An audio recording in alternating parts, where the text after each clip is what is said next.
Padre, el Hijo y el Espíritu Santo. Amén.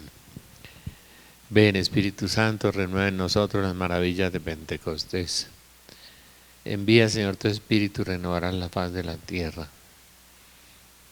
Nos unimos a la Iglesia del cielo, del purgatorio y de la tierra, la Eucaristía que se celebra en el mundo entero, al rosario que reza toda la Iglesia, a las almas víctimas, a las almas contemplativas, a los santos ángeles y al corazón inmaculado de María.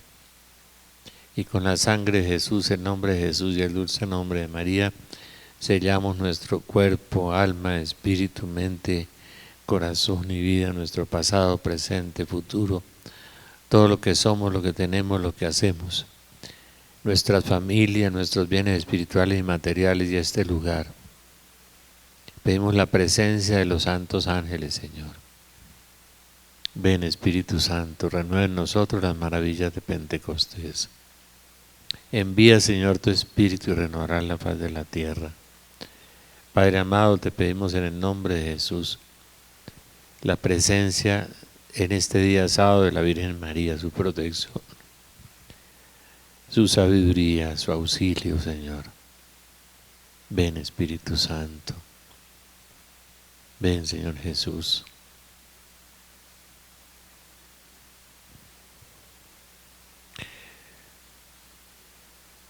Estaba acordando de Fray Luis de Granada, que una vez tuvo un problema en la universidad y le quitaron la cátedra que tenía. Ese gran escritor dominico. Y duró como 10 años afuera, o 7 años, no sé cuánto tiempo. Y cuando regresó a la cátedra, dijo una frase, dijo, decíamos ayer, ¿no? Entonces, sí, siguió, continuó la cátedra después de los años en que estuvo allá guardado. Gracias por todo, gracias por la oración. Dios los bendiga.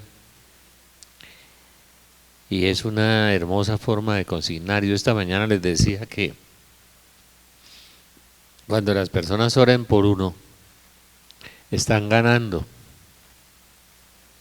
El que es el objetivo de la oración, pues también gana, porque Dios lo bendice. Generalmente la gente piensa que la oración es para obtener unas cantidades de dádivas de Dios, y muchas veces realmente lo es, pero Dios siempre hace su voluntad en orden a la santidad de las personas, y eso no lo entendemos. Hay gente que se sienta a pedir casa, carro, beca, plata, puesto, trabajo, y el Señor empieza a darle santidad y santidad y santidad, y la persona no entiende qué es lo que Dios está haciendo con ella. Lo está llevando al camino de la salvación y al camino de la salvación eterna. Por estos días la liturgia de la iglesia estaba dedicada, desde hace un mes para acá, estaba dedicada a la parte más dura del Evangelio, a la parte más exigente del Evangelio, a la parte que más cuesta del Evangelio. Toda esa parábola de los viñadores homicidas, toda la parábola de los talentos, toda la parábola del señor que hizo un banquete y no encontró que los invitados fueran al banquete, la parábola del joven rico, de tener que dejarlo todo para seguir a Jesús. Y esta mañana les decía yo en la televisión que yo estoy muy asustado, ¿no? Precisamente alguien me decía hoy que había conocido un cura maravilloso, porque chévere, habla muy lindo y tiene unas misas de prosperidad maravillosas. Entonces pasen 10 personas que me den $1.000.000 aquí en la fila, uno. Y la misa de la Virgen María es más costosa, esa es más costosa, ahí sale. Claro, por supuesto, uno dice televisión, radio, estadio, el tipo debe ser bendecido por Dios, esa es la expresión, ¿no? Bendecido por Dios. Y yo siempre me he preguntado, ¿está Dios ahí? Es una pregunta que yo me hago. Sí, ¿y quién le dio?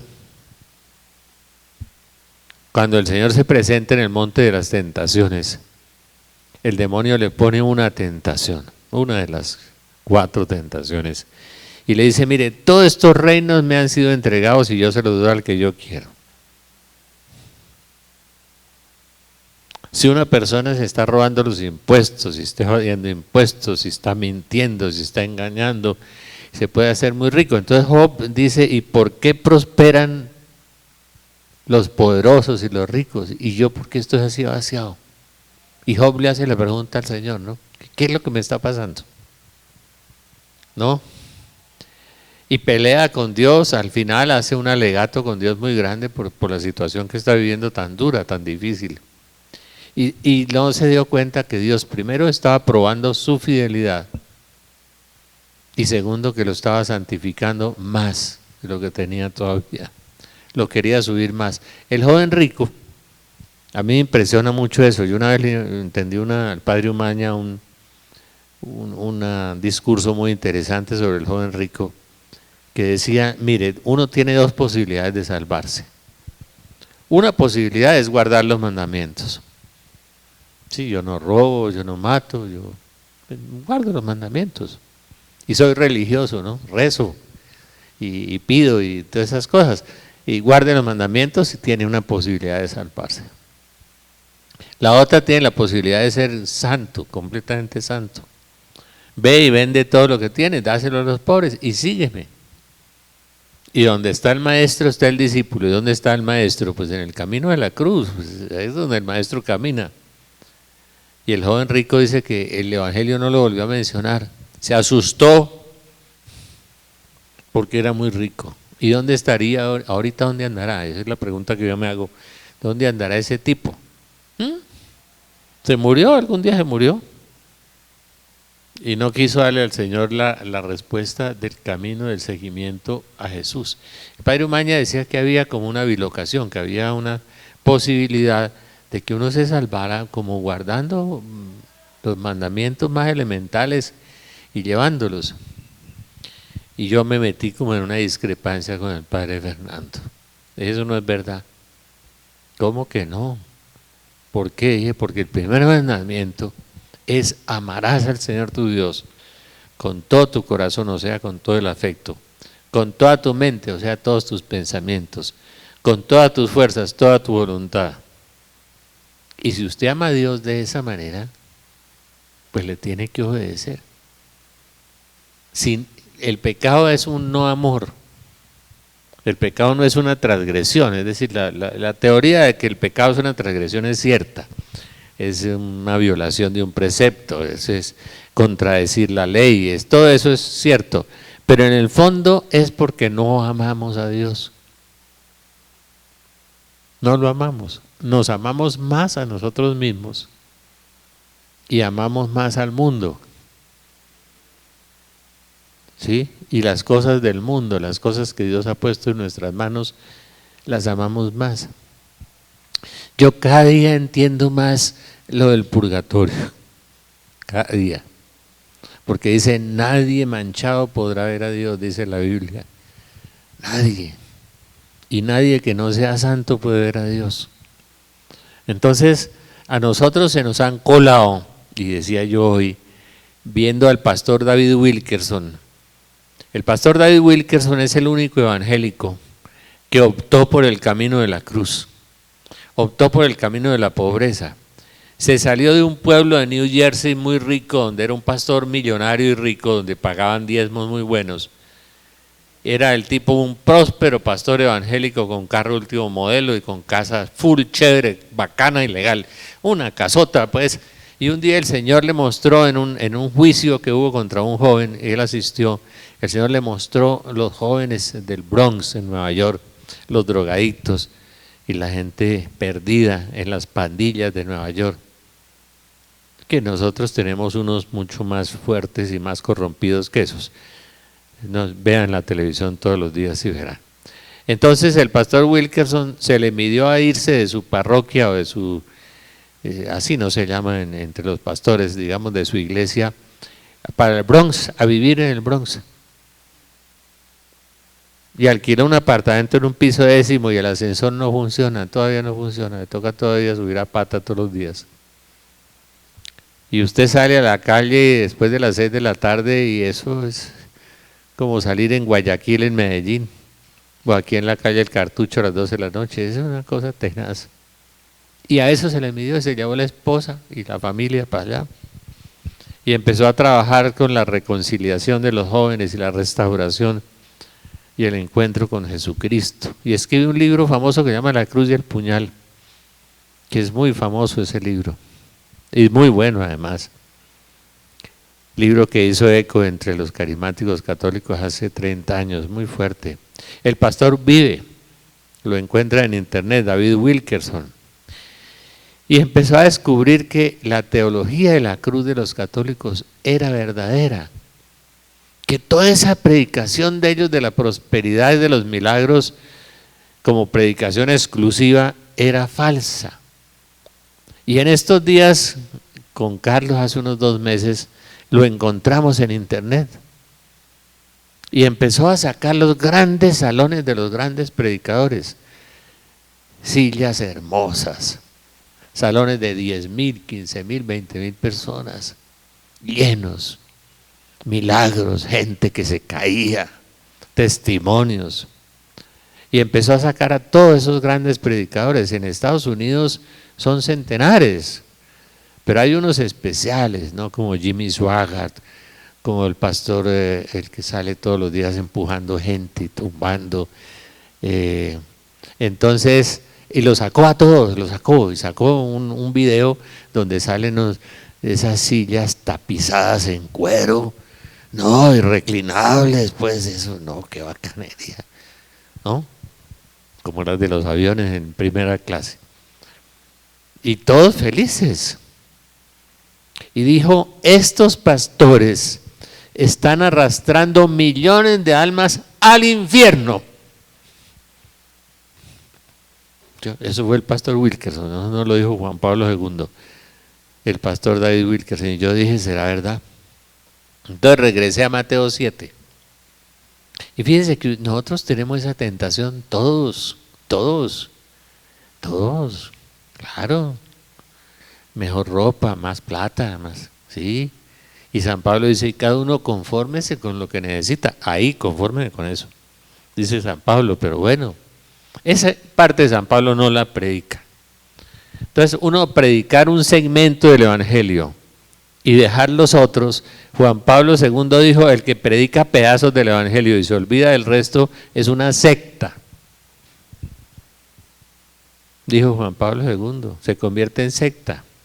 Por eso le decía yo allí a un amigo muy querido, de un sacerdote que ya tiene todo, radio, televisión y todo, chévere. Tiene que ir a la misa de la Virgen María, que esa es un poco más onerosa, pues. Sí, es impresionante. Entonces se van convirtiendo en sectas. La pregunta, ustedes deben preguntarse, muchas veces no se preguntan, ustedes van y asisten a seminarios y a cosas sin preguntarse si eso es verdad o no es verdad, si eso es bíblico o no es bíblico, si eso es teológico o no es teológico. Hay que preguntarse, interrogarse. Y uno pregunta, ¿y por qué funciona? Yo no creo lo que dice mi querido y queridísimo amigo Marino Restrepo, que el pastor Benny Hinn aprendió a tumbar gente con el famoso mago que vino a Colombia que traspasó la muralla china, porque los especialistas en Kung Fu hacen lo mismo, hacen así y la gente se cae. Todos los de Kung Fu y los del poder mental también. ¡Tat! Y ¡pum! Allá se cayó. Eso lo hacen ellos también. Entonces, pero yo a veces creo que es la fe de la gente. Yo les voy a contar una historia de discernimiento y ustedes saquen sus propias conclusiones. Yo era de las pocas personas que llegaban al oído de Monseñor Alfonso Uri de Jaramillo, este santo obispo que dejó 5 seminarios llenos, 10 fundaciones, una universidad, y murió él sin plata. La casa donde vivía era de la diócesis, el carro era de la diócesis, no, como el Papa, nada es de él, ni el cuarto donde vive, ni las cobijas, ni el carro, ni nada. No le puede dejar eso a los sobrinos, pues, porque no es de él. Entonces, gracias a Dios. Entonces, este Monseñor Alfonso era muy especial. Era un ser humano extraordinario, de los seres humanos que yo he conocido de cerca que me han impresionado. A mí 4 seres humanos pues, me han impresionado. En el mundo, pues mi ex jefe, Carlos Lleras Restrepo, por su talento, su capacidad de trabajo, por toda su honestidad, su transparencia al decir las cosas. Monseñor Alfonso Uribe, otro, Padre García Herreros, otro, y mi papá, otro. Son los 4 seres humanos como que más han influido en mí, en sus comportamientos, en sus conductas, en sus maneras de ser. Entonces Monseñor era el único laico que se atrevía, como era de serio, adusto. Él no se dejaba manosear, él no tenía obispas. Casi todos los curas y los obispos tienen obispas, que es el grupo de señoras que lo rodean y lo manejan, y no dejan entrar la gente, y lo controlan, ¿no? Todo eso.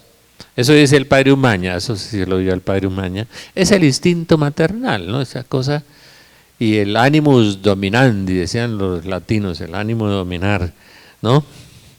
Tienen obispas, eso es muy común. Y yo le aprendí a los jesuitas, San Ignacio tuvo una obispa, y ahora les hablo de Monseñor Uribe, que era una condesa. Se le coló en el convento, consiguió un permiso del Papa para vivir en el convento, pobre San Ignacio, oiga. Si las mujeres con poder mandan, ¿cómo sería una condesa con títulos?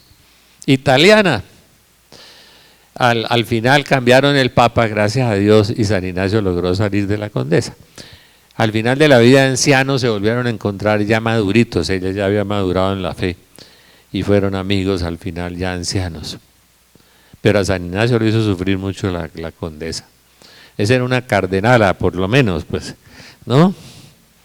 San Ignacio tuvo su condesa, y la princesa de Éboli, Santa Teresa de Jesús, pobrecita Santa Teresa. ¿Vieron? La princesa de Éboli cómo trató de manejar a Santa Teresa, pero es que Santa Teresa sí tenía carácter. Eso fueron unos enfrentamientos y unas cosas horribles, pero siempre alcanzó a manejar a Santa Teresa un tiempo. La princesa de Éboli se llamaba.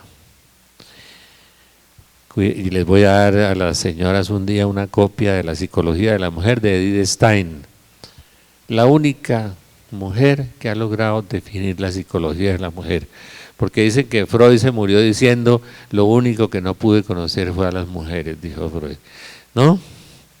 Ese es un chiste de un psicólogo amigo mío, pero no creo que Freud, pero debió pensarlo por lo menos. Entonces, Edith Stein, qué maravilla, yo les recomiendo la lectura de Edith Stein, se llama Sor Benedetta de la Cruz, Edith Stein es el nombre. La mujer más inteligente que he leído en mi vida, es casi más inteligente que Santa Teresa. No, lo que pasa es que estudió mucho más, estudió un doctorado en fenomenología, en psicología, en cultura alemana, en lenguas, tenía más cartones que un tugurio, ¿no?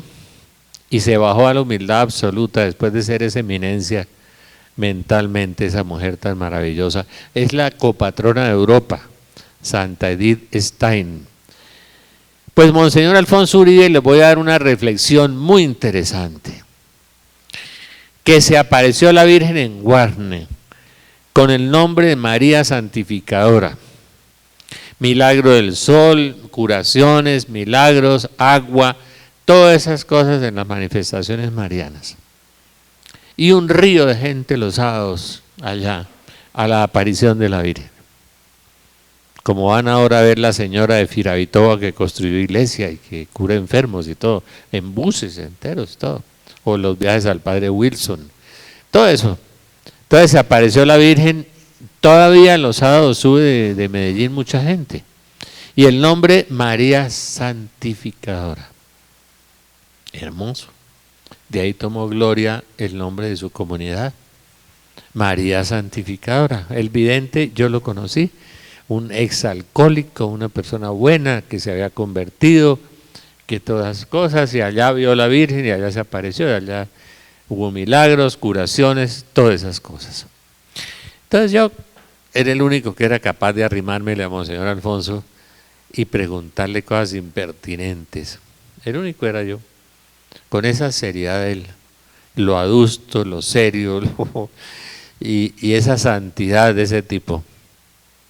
Y él era un doctorado en teología en Canadá con los padres sulpicianos.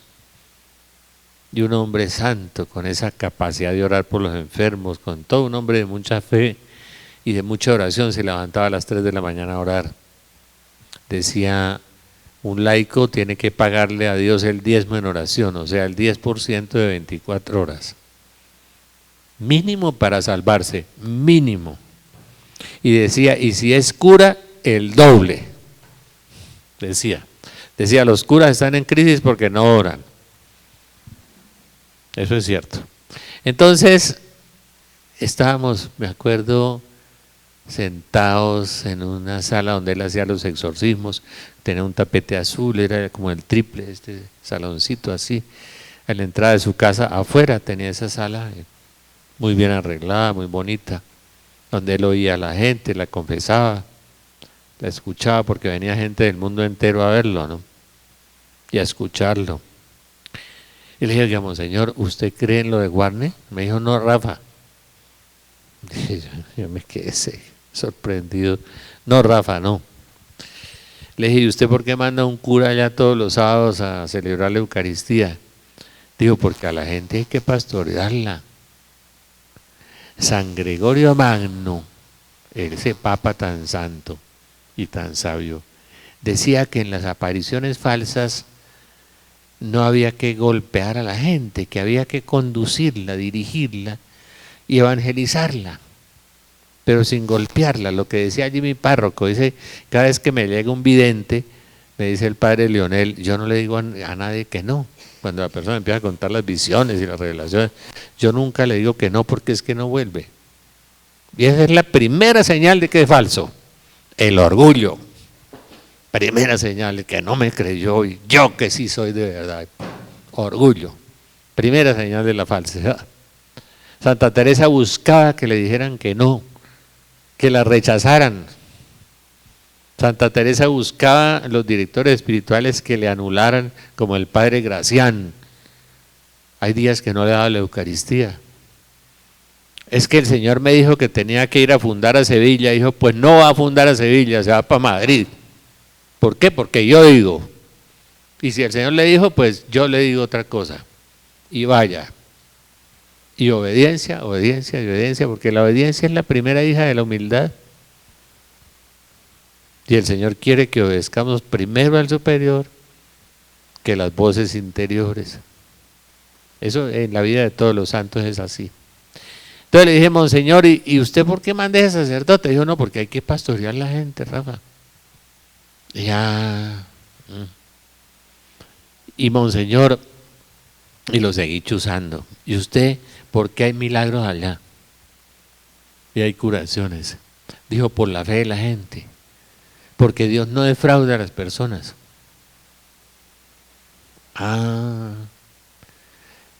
Y le hice muchas preguntas. Y me las fue respondiendo todas con la lógica de la persona que realmente estudió discernimiento de espíritus, que son muy pocos entre los obispos y los sacerdotes. Hoy son súper escasos. Si usted encuentra un jesuita de más de 80 años, estudió discernimiento de espíritus, o un dominico, pero los curas jóvenes no. Hablan de la psicología, de la parapsicología, de una cantidad de cosas, ¿no? Entonces, bueno, toda la iglesia anda huérfana en esa área. Y la gente sigue subiendo y sigue viendo cosas y se siguen sanando. Entonces, y Monseñor le dije, ¿usted no cree entonces en la aparición? Me dijo, no, Rafa, no. Ya, yo a él le tenía mucho respeto, mucho cariño, además porque tal vez fue de las únicas personas que él se dejó arrimar, fue de mí, y acercar, ¿no? Que en Medellín bajaba y de pronto iba hasta la fundación, o él bajaba los miércoles a hacer oraciones de liberación en una casa que tenía en Medellín, y eran filas y filas de gente, y un día me dijo, ¿qué hago, Rafa, para que la gente no venga todos los miércoles? porque es que vienen una vez porque ore por ellos y vuelven la otra semana y vuelven la otra semana y vuelven la otra semana, y son esas interminables filas, porque nosotros somos como los golosos de Dios, ¿no? Ore por mí y vuelva a orar por mí y vuelva a orar por mí y vuelva a orar por mí. Como decía el campesino, pa' yo y pa' yo y pa' yo, ¿no? Entonces Monseñor me decía, ¿y yo qué hago, Rafa? Sí, no, un día yo veía al padre, un sacerdote que yo quise muchísimo, muchísimo, pero un santo, santo de verdad, panameño, un poquito ingenuo y muy santo. Ahora le digo cómo se llamaba, y yo trabajaba con él cuando venía a Colombia, y me decía, predica tú, Rafa, y yo oro por la gente. Entonces le hacían fila, ¿no?, para que les impusieran las manos. Entonces el padre imponía las manos y había gente que salía de la fila y volvía y se metía en la fila otra vez.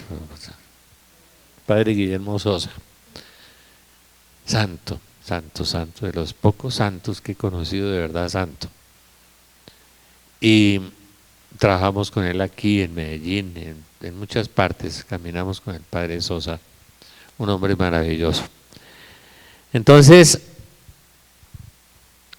a mí me preocupa mucho la inmensa confusión a que estamos siendo sometidos todos, todos, todos, sin excepción.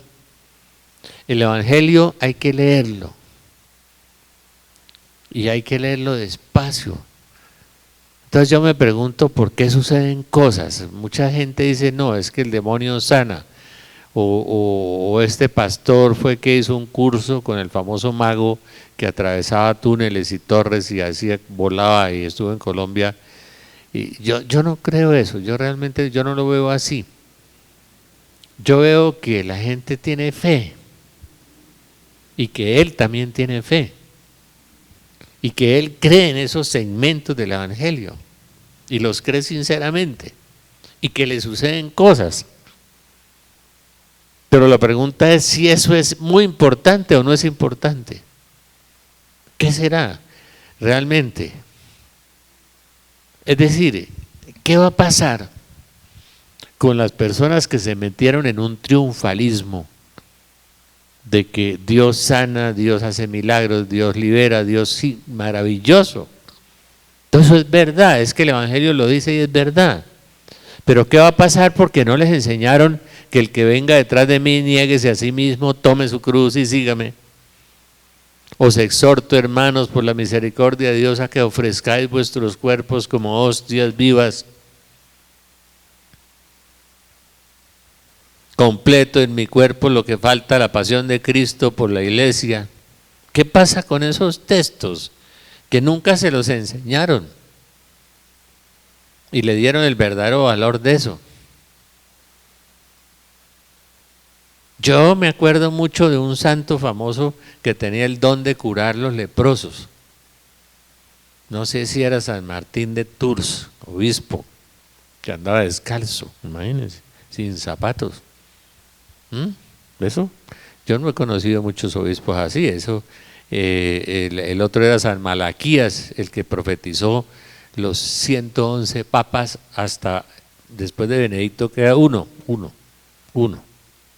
San Malaquías de Armagh, obispo de Armagh, que murió en brazos de San Bernardo. Ese sí que era bien pobre, San Bernardo. Y viendo uno estos personajes, ¿qué pasa con estas personas cuando vean un terremoto? ¿Qué pasa? Y queden en la calle, por ejemplo. San Agustín dice una frase que a mí me impacta mucho. Dice, los verdaderos pastores, un buen pastor, es el que le enseña todo a su rebaño. Porque cuando vengan los peligros, la persona está, como dicen ahora, concientizada. San Agustín dice, está lista, está prevenida, sabe que eso le puede pasar y tiene su ánimo dispuesto. A mí me preguntan, ¿usted se asustó con la cirugía? Nada. La verdad, les voy a confesar, 5 días después del infarto allá en la clínica, nada. Ni pensé en eso. Si me va a morir, pues está bien. No hay problema. Como decía San Pablo, ya corrí la carrera. Confía en la misericordia de Dios. Me confesé 2 veces, una con el padre Fernando Umaña, que vino a visitarme, otra el padre Pachito Pardo, que como siempre llegó a las 9 de la noche y se coló, ¿no? Bueno, Pachito, con su hábito remendado, se lo vi remendado ese día ahí, ¿no? Hábito, si pide uno nuevo, los dominicos le dan, pues le dan uno de paño inglés si quiere, sin problemas. Entonces el padre Pachito también me volvió a confesar, pero el día que me acostaron en la sala de cirugía tampoco, ¿no? Sí, cuando estaba profundamente dormido, sentía que alguien me hablaba, como que yo estaba dialogando con alguien, ¿no? Yo no sé con quién era, no me acuerdo sino de una sola cosa y no la puedo contar, pero de pronto vi a la Virgen María vestida en luz, era pura luz, así al frente mío aquí, parada al lado mío en luz, luz, luz, luz, luz. Fue lo único que vi en ese sueño inducido de la anestesia, que es un sueño muy profundo. Y que se me quedó aquí grabado. Una de las cosas que dice Santa Teresa sobre los discernimientos es que cuando uno tiene sueños de discernimiento, quedan grabados en lo profundo del alma y nunca se olvidan, dice Santa Teresa. Y que queda una suavidad en el alma, dice Santa Teresa, y una certidumbre de que venían de Dios. Tienen 3 características que trae Santa Teresa para discernir sueños, ¿no? Como visiones y locuciones. Estoy leyendo el Padre Scaramelli y cada día me asusto más con los sueños y las visiones particulares, leyendo al Padre Scaramelli, el gran maestro del discernimiento, en esos 3 volúmenes que el Señor me quiso regalar, de 1901, es la edición. De manera que vuelvo sobre estos predicadores y sobre el pastor Wilkerson, vuelvo con mucha preocupación y con muchísima preocupación, de ver lo que el pastor Wilkerson me hizo reflexionar. Todos estos van para el infierno. Claro, ¿cómo será la desesperación cuando les toque una cosa como la de Afganistán? Con 20 millones de damnificados. Rusia, 700 personas se mueren diariamente de calor en Moscú. Todos los días. Ahora aparecía una bacteria en Estados Unidos totalmente incurable y se está expandiendo por todas partes. Todo eso, pero eso como si nosotros no fuéramos susceptibles de que nos pasara nada, ¿no? Y nos va a pasar, muchas cosas nos van a pasar. Yo siento cuando Benedicto dijo en el primer sermón de Fátima que el triunfo del corazón inmaculado de María sería en el centenario de la aparición de la Virgen, o sea en el 2017, pues no hay ninguna otra posibilidad. Entramos en la última semana de Daniel, la peor semana de la historia de la humanidad, peor que la Segunda Guerra Mundial. La última semana de Daniel, 7 años. Entramos. Benedicto dijo que era en el centenario de la Virgen de Fátima. Estamos entrando, ya entramos. Y uno ve esa cosa tan atroz de Afganistán, y pasando a China y a la India y todas esas cosas, y ve lo que está pasando en el mundo, pero uno piensa solamente en uno mismo y en ir a visitar el que tiene el don de no sé qué o el don de no sé dónde, allá, pa' yo y pa' yo y pa' yo. Entonces yo pienso que Mateo 7 es verdad. Señor, profetizamos, sí, profetizamos. Hicimos milagros, sí, Señor. Sanamos enfermos, echamos demonios, Señor, sí. Y no los conozco. No los conozco. Aléjense de mí, agentes de iniquidad, de maldad. Porque es que predicamos eso. Y eso está bien, Monseñor Uribe lo practicaba, yo también, mucha gente. Pero en Mateo 25, ¿dónde se quedó? Estuve en la cárcel, estuve enfermo y fuiste, tuve hambre. ¿Dónde se quedó Mateo 5? Bienaventurados los mansos, los humildes, los que sufren. Jesús no dijo bienaventurados los que se sanan, sino los que sufren.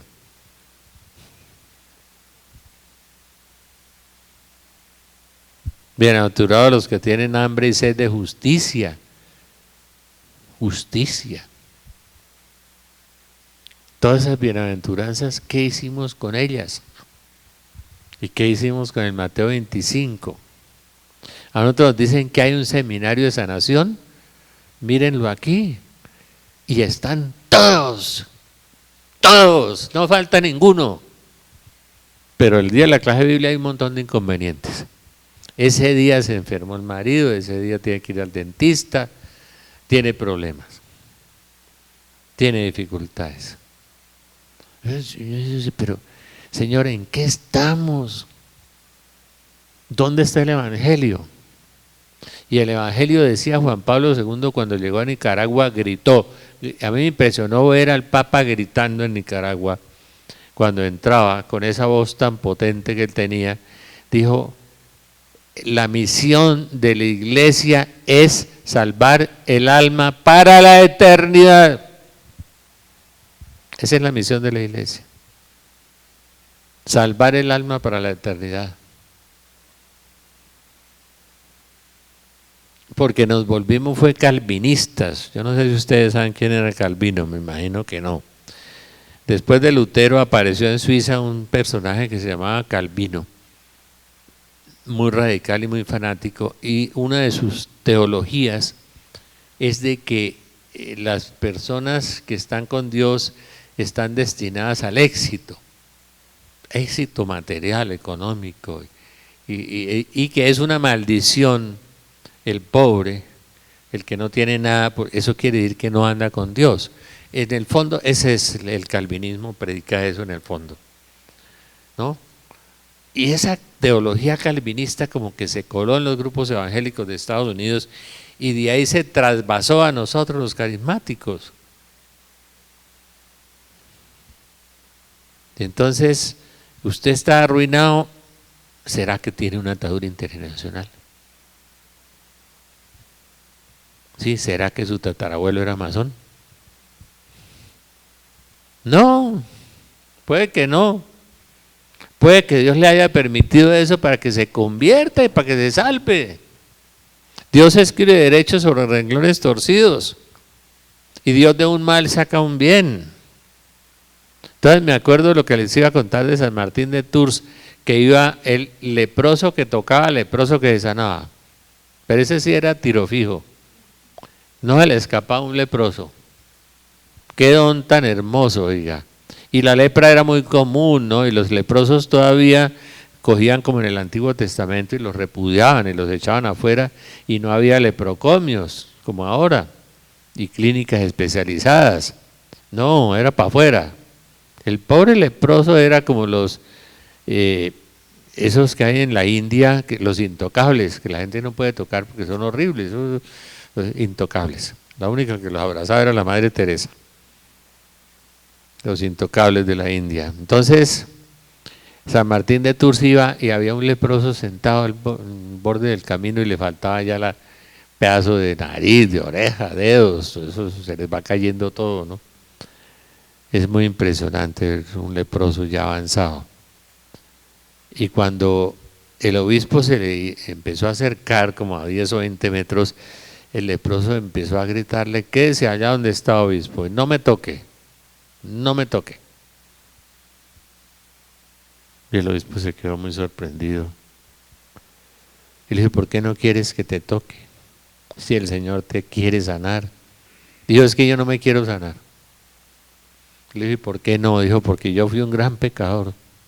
Y Dios me está dando la oportunidad de reparar. El obispo se quedó muy sorprendido. Se quedó reflexionando y siguió de largo, no lo tocó.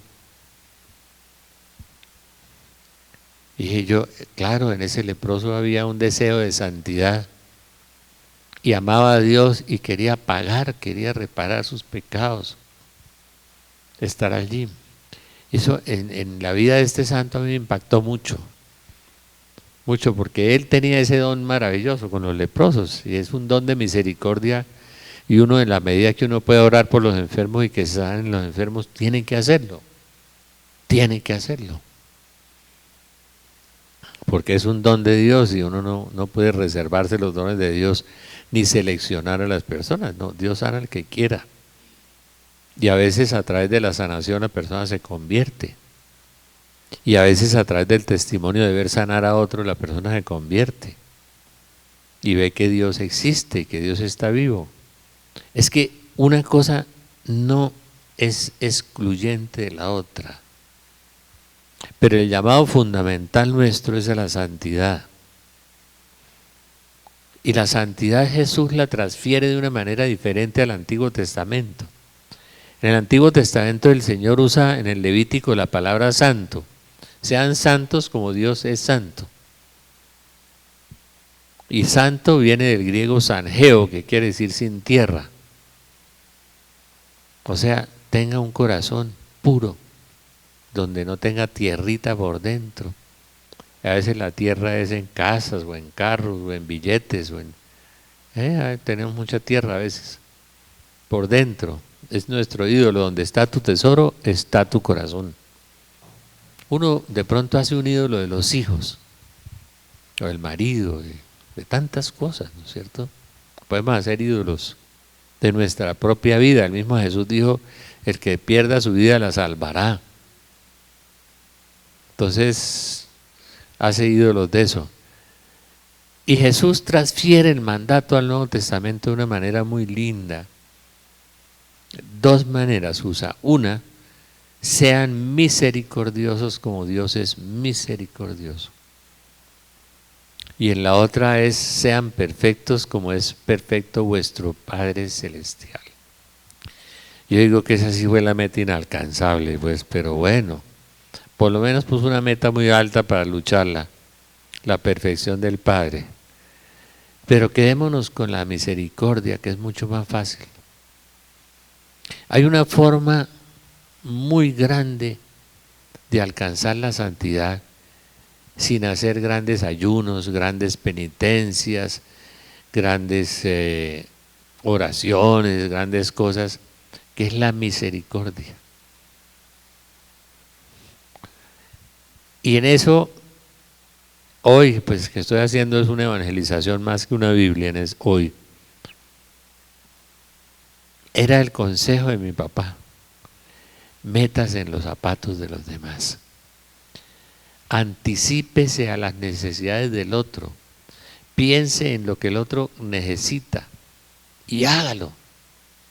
Y verá que Dios le da abundantemente a usted, pero no lo retenga. Es decir, piense en el otro, en el mandamiento más difícil que tiene el Evangelio. El más difícil, óigame, el más difícil: haced a los demás lo que queréis que os hagan a vosotros. ¿Yo hago eso? ¿Lo que yo quiero para mí lo hago con el otro? ¿Lo que yo querría hacerle a mis hijos se lo hago a los otros? ¿Lo que yo querría para mí? Eso es muy difícil. Es muy difícil. Es decir, uno lo puede predicar, pero vivirlo, eso es muy complicado, ¿no? Sanar enfermo es muy fácil, porque si tiene el don de sanación, uno levanta la mano y ora y pasó. Pero hacer al otro lo que queremos que nos hagan a nosotros, meterse en los zapatos del otro. Ese Jesús sintió compasión. Hay dos formas de hacerlo. Uno, con la compasión, que es una fuerza interior de compadecerse del otro, de sentir amor y compasión, un pesar muy grande por el otro, y por eso lo hace. El otro es violentarse, Pero hay que pedirle al Señor el don de la compasión, que a veces nos falta. Violentarse, hacerse violencia. Hacerse violencia. Jesús dijo, el reino sufre violencia y los violentos lo arrebatan. Por eso digo que uno de los 4 personajes era mi papá, que 15 días antes de morir dijo, yo nunca le negué un favor a nadie. ¿Y cuántos habrá por ahí así? Y a veces cuesta, y a veces duele. La Madre Teresa de Calcuta decía, hay que dar y dar hasta que duela. Pero a veces damos es de los excedentes, de los sobrantes, y no de lo que nos duele. Mire, si ustedes ensayaran eso, yo les garantizo que el Señor se volvería muy generoso con ustedes. Pero mientras ustedes tengan aquí, mire, el Señor también frena. Y frena más. Yo me acuerdo mucho de Gerardo Díaz cuando se empezó a quebrar por haber construido un edificio para los San Andresitos que no es lo que hicieron comprar en Bucaramanga. Invirtió una fortuna y el hombre fue la época en que empezó a dar más. Toda la vida ha dado, uno pasa por todo Colombia y en todas partes Gerardo ha dado algo, pero empezó a dar más, con más fuerza, y ya daba de lo que le faltaba, y el Señor lo levantó. ¿De qué manera lo levantó? Dios no es egoísta, Dios es infinitamente misericordioso, pero hay una relación en que dice San Pablo, tendré misericordia de los que tienen misericordia y no tendré de los que no tienen. A mí eso me impresiona, porque San Pablo pone eso en boca de Jesús y uno no lo lee en ninguno de los 4 evangelios, pero San Pablo, Jesús habló tanto que San Juan dice que se llenaría en toda la tierra de los libros de lo que Jesús dijo. Entonces lo que San Pablo dice de Dios es verdad. Hay 2 frases que dice ahí que no están en los evangelios. Ese, tendré misericordia de los que tuvieron misericordia y no tendré de los que no tuvieron. Uy, qué frase tan terrible. El eje del evangelio es la bienaventuranza. Bienaventurados los misericordiosos porque alcanzarán misericordia. Entonces hay 2 maneras. Una, sentir compasión. Como la Madre Teresa, a ella no le costaba nada, nada. Porque estaba llena del amor de Dios y lo que transmitía a ella era eso, lo que tenía, el amor de Dios. El otro, hacerse violencia. Hacerse violencia. Y dar hasta que duela, hasta que duela. Esto me duele, voy a hacerlo. Y es Santo Tomás de Aquino, que de paso era muy gordo. Yo tenía un amigo que decía que todos los santos fueron ascéticos y flacos y desnutridos y esqueléticos. Mentiras. Santo Tomás lo llamaban el buey porque la barriga no le cabía en la mesa y le hacían una muesca. Además era gigantesco. Y ustedes no saben cómo se murió Santo Tomás. Santo Tomás iba por un camino mandado por el Papa porque él iba a refutar a los herejes y a debatir en las universidades los problemas de la fe. Un hombre con esa mente y con ese talento. Y era humilde y era niño, ¿no? Pero con una inteligencia sobrehumana. Pero inocente, sin malicia. Y se enfermó, iba con otro fraile y entró a un convento. Y al lado del convento pasaba un río cuyos peces eran famosos, porque eran muy ricos los pescados. Y se empezó a morir el fraile, se empezó a morir Santo Tomás. En el convento, el otro fraile lo administró, le puso la unción de los enfermos, lo confesó, todo. Y la monjita superiora le dijo, Fray Tomás, ¿qué quiere? Dijo, un pescado. Fueron y pescaron el pescado. Se lo prepararon bien adobadito, se lo comió y se murió. No se murió con grandes cosas como Santa Teresa, ¿no? Soy hija de la iglesia, frases famosas. No, se murió comiendo el pescado, como era él. Y fue santo. Y decía, la limosna libra de multitud de pecados, decía. La limosna es mucho más importante que el ayuno, decía Santo Tomás. Yo creo que él ayunaba poco. Debió ayunar porque en la regla de los dominicos de esa época tenían ayunos muy fuertes y seguramente los cumplió porque él era muy observante de su regla. Pero debió ayunar por regla, no por con muchos deseos, pues sí. Pero decía eso, la limosna, y él era primo del rey de Italia y primo del rey de Alemania. Era de la nobleza además. Y el Señor le dio un talento que no le daba a nadie, fuera de San Agustín, que creo que el único que lo podría superar era San Agustín. Pero un talento sobrehumano, la limosna, es la misericordia. Uno ve la vida de San Juan de Dios, uno ve la vida de la Madre Teresa. ¡Qué maravilla! Don Bosco, todos. Y Dios, ¿cómo les daba? San Juan de Dios que empieza a meter en una casa prestada hasta 300 enfermos la primera vez. Y empiezan a regalarles casas, a darles cosas. Y empieza este hombre a construir cosas. Don Bosco, es decir, uno se impresiona. La Madre Teresa, hoy hay más de 200 casas en el mundo de Madre Teresa de Calcuta. Dar y dar hasta que duela fue la expresión. Entonces, a veces nos centramos tanto en los dones del Señor, y sobre todo en los dones sobrenaturales, y se nos olvida la misericordia. En alguna ocasión se le arrimaron unos escribas y fariseos a Jesús. Los discípulos suyos, ¿por qué no ayunan? Pues escandalizados, que no ayunaban. Y Jesús les habló de los que ayunan y los que cuelan el camello lo cuelan, cuelan un camello y un mosquito para que no les vaya a pasar. Y se les pasa un camello, dijo Jesús, que cuelan el mosquito y se les pasa el camello. Esas comparaciones del Señor eran terribles, ¿no? Los discípulos, ¿por qué no ayudan? Entonces, cuando les habló de eso, les habló de la justicia y la misericordia.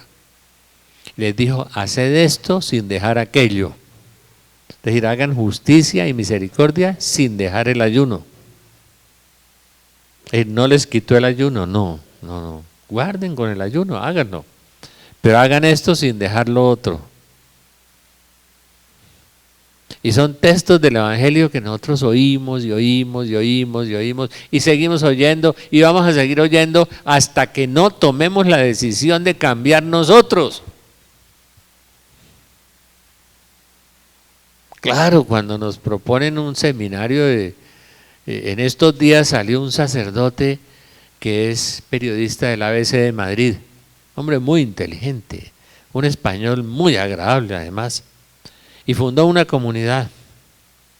Y le decía a él, al periodista de EWTN, mire, si yo hiciera unas sesiones de milagros o de prosperidad, tenga la seguridad de que la gente asistiría por raudales, chorros de gente, le dijo él al periodista. Pero la espiritualidad suya, ¿cuál es, padre? Dijo, ser agradecidos. La gratitud. Ser agradecidos. Agradecidos con Dios por todas las cosas. Agradecidos con el hermano porque me sonrió o porque está bravo. Agradecidos por el almuerzo, por el desayuno, porque San Pablo dice, ¿qué tenemos que no hayamos recibido? Todos lo hemos recibido. La inteligencia, el estudio que hicimos, el dinero que tenemos, todo lo hemos recibido de Dios. Y la espiritualidad de él es ser agradecidos. Dijo, y estoy en 28 países ya. Tengo comunidades por 28 países. Y ese es nuestro fundamento de espiritualidad, es ser agradecidos. Agradecidos con Dios por todo, por el aire, por el agua, por la vida. Porque me quiso llevar hasta allá, hasta la sala de cirugía. ¿Cuál es el propósito del Señor? Que yo reflexionara muchas cosas. Que pusiera yo una 10.000 millonésima parte de sufrimiento del que la iglesia está pasando. Sufrimiento muy grande tiene la iglesia con lo que estamos viviendo. A este sacerdote le preguntaron: ¿y usted qué opina de la crisis de la iglesia, del desprestigio, de los medios de comunicación que nos persiguen, de la televisión que nos calumnia, de todas las exageraciones que hacen con los curas gay? ¿Usted qué opina de eso? Dijo: uy, eso es muy importante, eso es necesario. La iglesia necesita una purificación, dijo. La iglesia crece espiritualmente cuando está siendo perseguida. Y quedan los que son en la persecución. Y él dijo: eso es muy importante, necesitamos ser purificados, necesitamos pasar por la purificación, porque si no vamos a seguir con un evangelio que no es evangelio, una cosa, una religiosidad bobalicona, y todos centrados pues en los dones de Dios. Como decía Santa Teresa, muchos buscan los dones del Señor y no al Señor de los dones, y seguimos centrados en eso y no centrados en lo fundamental. Hay que hacer lo que decía Álvaro Gómez, un acuerdo sobre lo fundamental. Acuerdo sobre lo fundamental. ¿Y lo fundamental del evangelio qué es? Es vivir las bienaventuranzas, tener los frutos del Espíritu Santo. Y los frutos del Espíritu Santo están en Gálatas 5. Son amor, paz, justicia, caridad, todo eso que tienen los frutos del Espíritu Santo.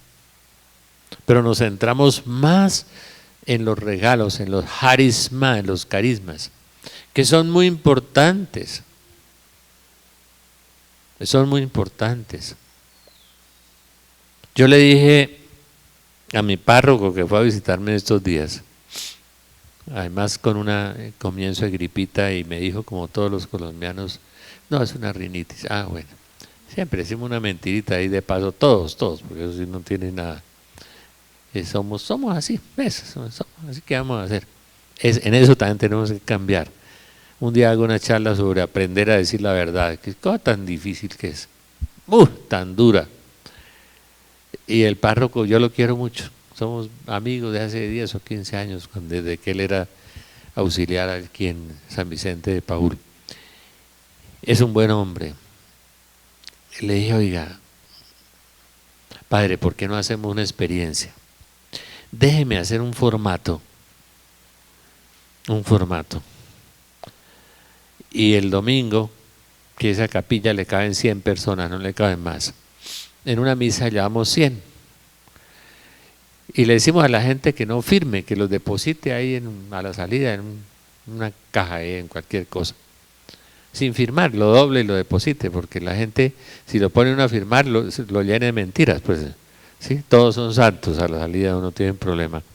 Entonces, se cuidan la imagen religiosa, también, la psicológica y la religiosa. Entonces, primera pregunta: ¿ha leído usted la Biblia? Segunda: ¿cuánto tiempo le dedica a la lectura bíblica? Tercero: ¿cuánto tiempo le dedica a la oración? ¿Se ha leído un evangelio completo? Es cuarto. Ahora, déjeme hacer 10 preguntas, padre, a los 100 personas, y después los evaluamos. ¿Ha participado en alguna forma de ocultismo? Entonces ponemos cartas, adivinación, horóscopos, feng shui, ¿sí? 10 preguntas, padre, déjeme hacerles, dijo. De verdad, Rafael, hágalo, pero consiga 100 bolígrafos. Le dije: los voy a conseguir, padre, y se los regalamos a la gente, porque dicen: no, es que no tuve bolígrafo. No, para que no te dan disculpa, ¿no? Y usted cierra la puerta del templo y dice: hasta que no me entreguen la hoja, la depositen allá, no. Y sin firma. Y va a ver usted, padre, que ahí no hay cristianos, padre. Van a misa, eso sí, van. Y quién sabe cuántas cosas piden. Yo siempre digo que si Dios Padre Celestial concediera todo lo que pedimos, tendría que traer materias primas de otros planetas. No le alcanzaba el hierro y el acero y todo. Entonces me aceptó el desafío y lo voy a hacer. Eso se llama una investigación socio-religiosa, se llama. Y lo voy a hacer. Ahora, contar con la sinceridad de la gente, esa es la parte más difícil. Es la parte más difícil. Pero vamos a hacer la investigación para demostrar que realmente ya la fe no existe. No existe. La fe que Jesús pide, ¿no es cierto? Que es hacer vida en nuestras vidas la palabra de Dios. Es eso. Eso es lo que Dios pide. Pero la religiosidad, sí hay mucha religiosidad. Mucha. Qué bueno poder hacer la encuesta en el 20 de julio, ¿no? Por ejemplo, en el Señor de los Milagros. O aquí cuando viene Bill, podemos hacer la encuesta también, ¿no? Y la depositamos ahí en una caja a ver qué.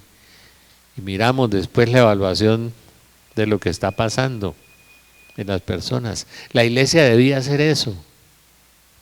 Y tener conciencia, como tuvo el obispo de Cúcuta, que llegó de Barrancabermeja y lo entrevistamos en Radio María y le preguntamos, ¿no? ¿Usted qué opina de la fe de la gente? Dijo, no opino nada porque hay que empezar de nuevo. Dijo. Un obispo honesto, sincero, ¿no? Sí, hay que empezar. ¿Habrá fe acaso cuando vuelva el Hijo del Hombre? Dijo Jesús. Lucas 18. ¿Habrá fe acaso cuando vuelva el Hijo del Hombre? Pues fe, sí, decimos que tenemos fe, pero ¿usted se ha leído los 4 evangelios? ¿Y la segunda parte los está viviendo? Eso es complicado, es muy complicado realmente, pero el reino sufre violencia y los violentos lo arrebatan, dijo Jesús. ¿Y a qué violencia se refería? A la violencia que nos hacemos a nosotros mismos, a matar el hombre viejo, a matarlo, ¿sí? Para que surja el hombre espiritual. La otra cosa para la misericordia, y es la última cosa, es la oración. Perdón, falta otra, son 2. La oración. Como dice el profeta Isaías, es como beber de los pechos de Dios. Es llenarse de Dios para poder dar a Dios. Porque nadie da de lo que no tiene. Santo Tomás de Aquino decía, si no tienes fuego, arrímate al fuego. Y primero inflámate, o sea, llénate de flama, de fuego, de calor. Y después sí sales a repartir fuego, pero antes no salgas a repartir lo que no tienes. Por eso usted oye una predicación y a veces no le llega nada, porque es que el pobre curita no tiene nada. Se ha hecho un discurso allá, como todos los políticos, cualquiera.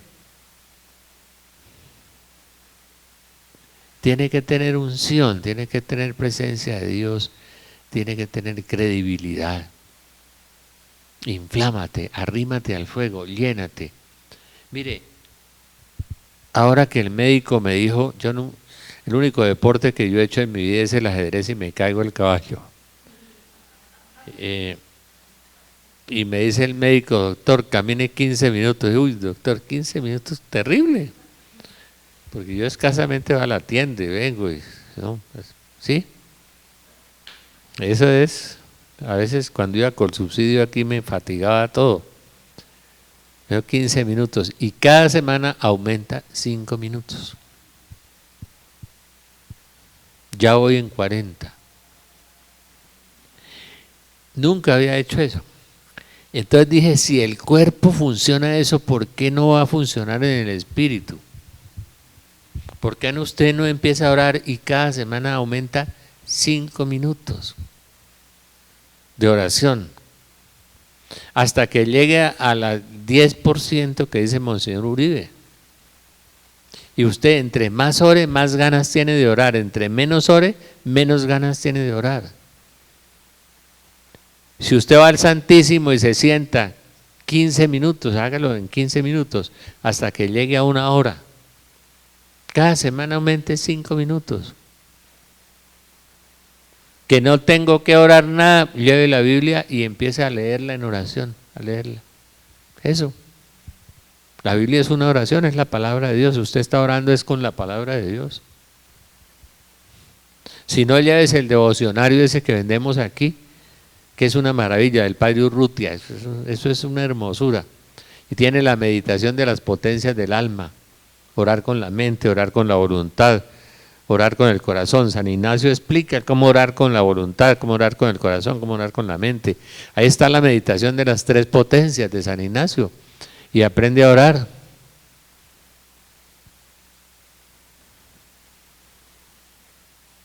Y usted se va inflamando, se va llenando. Y va a notar cómo su corazón va suavizándose.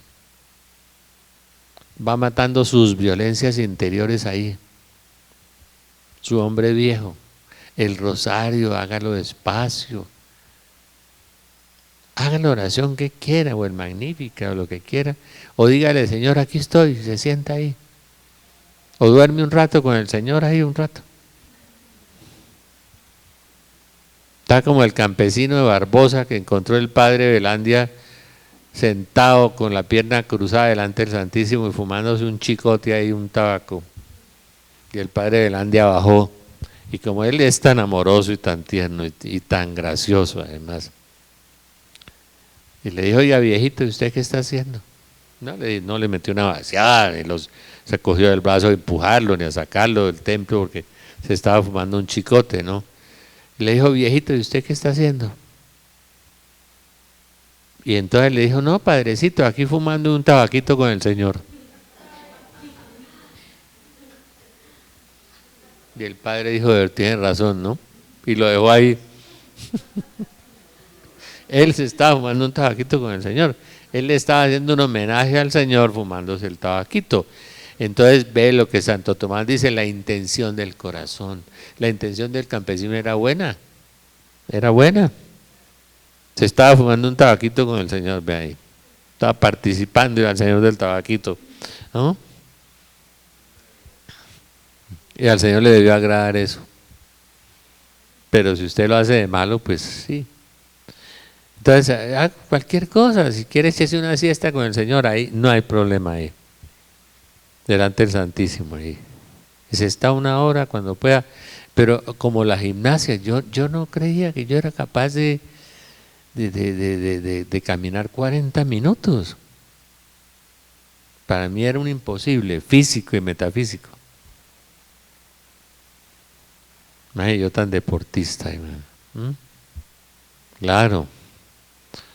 Sí, yo ya no guardaba la línea sino la curva, eso ya. ¿Ah? Sí, claro. Y el Señor yo creo que es una bendición, ese infarto es una bendición, y una bendición muy grande. Porque es que uno se unió un poquito a la pasión de Cristo, un poquito. A mí no me atravesaron sin anestesia unos clavos en las manos, ni en los pies, ni me metieron a palazos una corona de espina, ni me flagelaron 4 horas. ¿No? No. Me daban drogas para el dolor y me operaron dormido, que los dolores muy duros, 2 semanas después terrible, claro, terrible, en el pecho, pero nada comparable con lo que el Señor vivió. Pero el Señor aprecia eso. De que una eso a la pasión de Cristo por la iglesia. Uno, mis dolores a la pasión de Cristo por la iglesia, ese es San Pablo. Y si quieren ver lo que Pablo sufrió, miren la carta a los Corintios en el capítulo 11. Yo ministro más que ustedes, presumido el Pablo, ¿no? Yo más que ustedes, ministro de Cristo, presumido. ¿Y presumido en qué? más en dolores, más en persecuciones, más en cárceles, más en azotes, más en sufrimientos. Él no presume en que Él haga más milagros, no. No. ¿Sí? Él presume es en el sufrimiento, eso es lo que presume San Pablo. ¿No? La carta a los Corintios, no sé si es la primera o la segunda carta a los Corintios, en que San Pablo hace de presumido. ¿Ah? Es en la segunda carta a los Corintios, en el capítulo 11, creo que yo más que ustedes en dolores, más que ustedes, de una vez nadie me tome por fatuo, no sea como un loco, permítame que me gloríe como un poco. Lo que voy a decir no lo digo según el Señor, sino en un exceso de locura, en la seguridad de tener algo de qué gloriarme. Como se glorían algunos en la carne, también yo me voy a gloriar. Gustosos soportáis los fatuos, vosotros que sois sensatos. En cualquier cosa en que alguien se presumiere es una locura, también presumo yo. Son hebreos también yo, israelitas también yo, descendencia de Abraham también yo, ministros de Cristo, digo una locura, yo más que ellos, más en trabajos, más en cárceles, muchísimo más en azotes, en peligros de muerte muchas veces. 5 veces recibí de los judíos 40 azotes menos 1, 3 veces fui azotado con varas, 1 vez apedreado, 3 veces naufragué, 1 día y 1 noche pasé en el abismo, en el infierno. 1 día y 1 noche estuve en el infierno. 2 Corintios 11, ¿no? Dice, peligros de salteadores, peligros en los de mi raza, peligros en los gentiles, peligros en la ciudad, peligros en despoblado, peligros en el mar, peligros entre falsos hermanos, trabajo y fatiga, noches sin dormir muchas veces. Ay, esto dice pasado yo. Hambre y sed, muchos días sin comer, frío y desnudez, y aparte de otras cosas, mi responsabilidad diaria, la preocupación por todas las iglesias. ¿De qué presume Pablo?